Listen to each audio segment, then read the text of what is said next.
The friend zone isn't always the best place to be, and today, I want to talk about it from a different angle. Every person and every situation is unique, so I'm not going to offer you a list of magic tricks to escape the friend zone. That's not realistic, and it's not what you need to hear.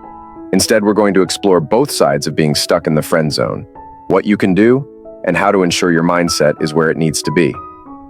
First off, let's clarify what the friend zone is. It's when you have romantic feelings for someone, but those feelings aren't reciprocated.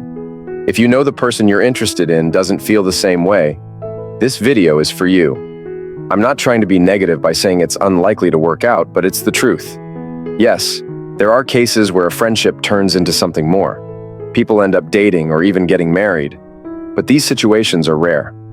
My goal today is to explain why trying too hard to escape the friend zone often backfires and why it might not be the best move for you. The first thing to understand is that if she doesn't feel the same way, you're wasting your time trying to change that. If you've made your feelings clear and she's told you she doesn't see you that way, it's time to move on. Ask yourself, why would you want to be with someone who doesn't want to be with you? This advice isn't for those who are unsure of how the other person feels. If she's explicitly told you she's not interested, continuing to pursue her is a waste of energy. Being brutally honest with yourself is crucial. If being just her friend is too painful, then maybe it's time to distance yourself. If you decide to remain friends, be prepared for a shift in your dynamic. Things often get awkward once feelings are out in the open. Speaking from personal experience, I've seen friendships crumble after someone confessed their feelings, and the other person didn't feel the same. The dynamic changed, and eventually, the friendship ended. If you've told her you like her, and she doesn't feel the same, your relationship will likely never be the same. Continuing to pursue her could lead to more hurt than it's worth.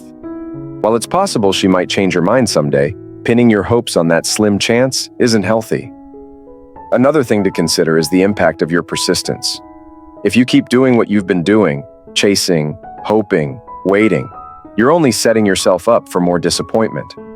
You need to shift your focus away from her and towards yourself. Explore other connections, and don't limit yourself to someone who doesn't see you the way you want them to. Sometimes, stepping back is the best thing you can do, not just for her, but for your own well-being. If you keep doing the same things you've always done, her perception of you is unlikely to change. If you're constantly going out of your way to do nice things for her, picking her up, doing favors, or hanging out in groups, you're reinforcing the image she already has of you. Continuing to act the same way when she's already made it clear she doesn't have romantic feelings for you will only cement your position in the friend zone. To see different results, you need to change your approach. Imagine someone who wants to get in shape, but doesn't change their diet, workout routine, or lifestyle habits. It's unrealistic to expect different results if nothing changes. The same applies here. If you don't adjust your behavior, don't expect her feelings to shift. You can't force your way out of the friend zone because you can't force someone to be attracted to you. Genuine interest has to come naturally, not through proving yourself or trying to convince her to see you differently. It's important to understand that no formula or set of steps can guarantee you'll escape the friend zone. At the end of the day, it's up to whether she naturally feels that connection or not. Trying to force it will only lead to frustration and disappointment. Being stuck in the friend zone is tough, no doubt about it. You might be feeling frustrated, confused, or even a bit hopeless right now. After all, you've invested time, energy, and maybe even your heart into someone who, unfortunately, doesn't feel the same way about you. It's a hard pill to swallow, but understanding how to handle the situation can lead you to a much happier, healthier place. Let's break it down together. 1. Understanding the reality. First things first. Let's get real. When someone tells you they only see you as a friend, it stings. You might find yourself wondering, what if I do more for them? What if I become their shoulder to cry on, their go-to person, their everything? While it's natural to think that going above and beyond might change their mind, it's important to recognize this. You can't force someone to feel something they don't. No amount of good deeds or extra effort can manufacture romantic feelings where they don't naturally exist.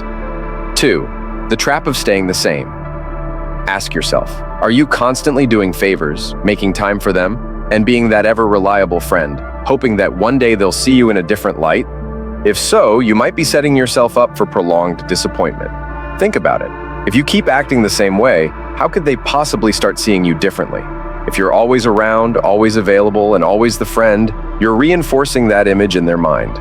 You're staying in a box that they've placed you in, and it's a box that might not ever change if you keep doing the same things.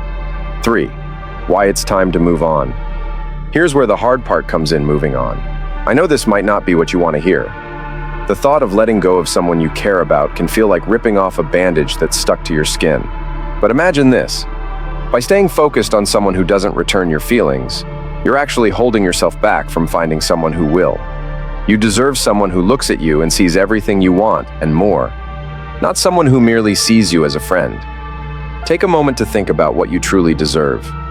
Do you really want to spend your time and energy on someone who doesn't see you in the same way? Or would you rather invest in someone who reciprocates your feelings and values you for who you are? Moving on isn't about giving up. It's about respecting yourself and valuing your own happiness. 4. Your options: stay or step away. So, what are your options? You can either 1. Stay friends and try to move on. If you genuinely think you can remain friends without letting your feelings get in the way, this might work for you.